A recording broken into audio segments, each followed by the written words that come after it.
वालेकुम वरहमतुल्लाहि वबरकातुह। स्टूडेंट्स, आज हम एग्जाम्पल 2.39 एक 5 मार्क क्वेश्चन है, इसे सॉल्व करेंगे।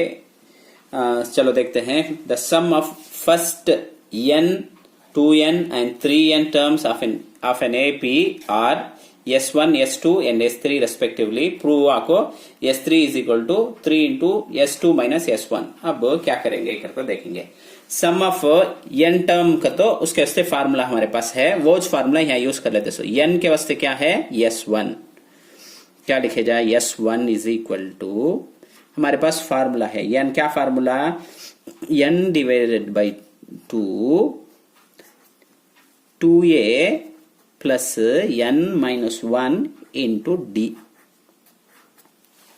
ये फार्मूला Sn का फार्मूला या S1 करको दिया है। अब n की जगह हम n लिखे हैं। इसके बाद S2 है ना, क्या S2 के वास्ते 2n, n की जगह 2n लिखना। 2n डिवाइडेड बाई 2a का 2a प्लस का प्लस, यहाँ n है क्या, वो n की जगह 2n माइनस 1 का 1 d का d। उसके बाद S3 के बाद क्या है, 3n है, n की जगह 3n लिखना। 3n डिवाइडेड बाई 2a का 2a प्लस n की जगह क्या लिखना, अब 3n माइनस 1 इंटू d। अब ये 3 भी लिख लेंगे। हमें क्या प्रूव करना, ये राइट हैंड साइड उठा ले को लेफ्ट हैंड साइड प्रूव करेंगे। फर्स्ट क्या है, ब्रैकेट का लिख लेता हूं, राइट हैंड साइड। ब्रैकेट में क्या है, S2 माइनस S1। S2 को क्या है, 2n divided by 2a plus 2n H लिखते हैं, माइनस 1 इंटू डी माइनस क्या डालना, S1 ऊपर का, n divided by 2a plus n minus 1 into D. अब देखो गौर से देखो, इसमें क्या कॉमन है, दो में भी n डिवाइडेड बाई 2 इसमें भी है, n डिवाइडेड बाई 2 इसमें भी है कॉमन, वो बाहर ले लेते हो। तब बचत क्या रहेगा, ये 2 भी आगा, n डिवाइडेड बाई 2 बाहर आगा, तो बचत 2 रहेगा कि वो 2 मुझ लिख लेते हो।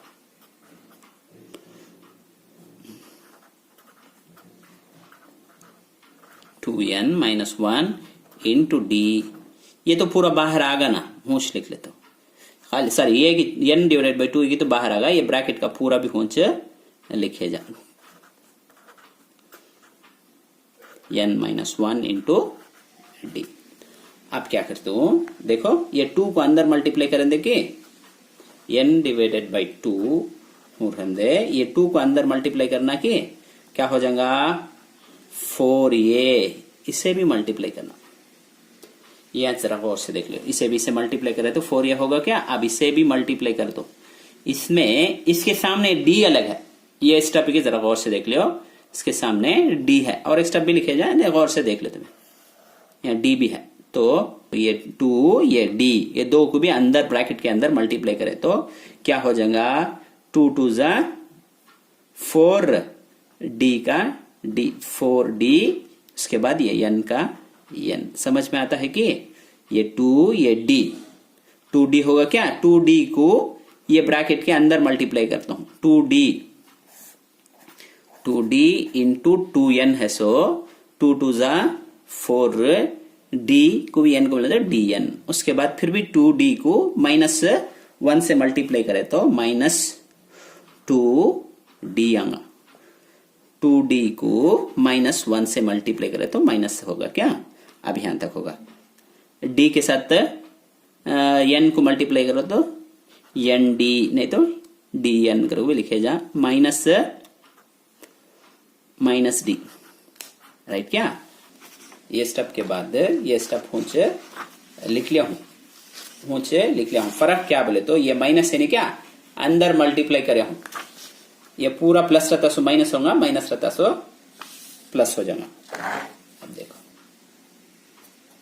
n डिवाइडेड बाई 2 क्या, अब देखो 4 लाइक टर्म क्या है, 4a माइनस 2a कहता होगा, 2a होगा क्या, उसके बाद 4dn या -1dn का तो +3dn होगा। उसके बाद खाली d में -2d है या +d है तो -d हो जाएगा। -2d में से खाली d करे तो -d हो गया क्या। 2 ये हो रहा है। इसमें क्या कॉमन है देखो, d कॉमन है कि d बाहर लिख ले तो d बाहर आगा तो क्या रहेगा तब 3n। ये क्या है d पूरा बाहर आगा तो -1। अब हमें क्या मालूम कर लेंगे s2 - s1 ना। अब इसे 3 से मल्टीप्लाई कर दो। यहां भी 3 मल्टीप्लाई करे तो 3n डिवाइडेड बाई 2n ये पूरा ऊंचा आ जाएगा। 3n - 1 into d। इन्हें क्या इन्हें फर्स्ट में 3n ये देखे नहीं क्या देखे हैं देखो सेम आगा देखो ये ना आएगा देखो सर सेम है देखो ये भी है ये भी ये आगा। S3 का आंसर ऊंच आगा है। देयरफॉर क्या लिखे जा 3 into S2 - S1 is equal to 3s। ये प्रूव कर ले। उम्मीद है कि तुमने समझ में आ रहा। कौन सा भी डाउट हो तो हमें कमेंट सेक्शन में बताइए और हमारे चैनल को सब्सक्राइब कीजिए।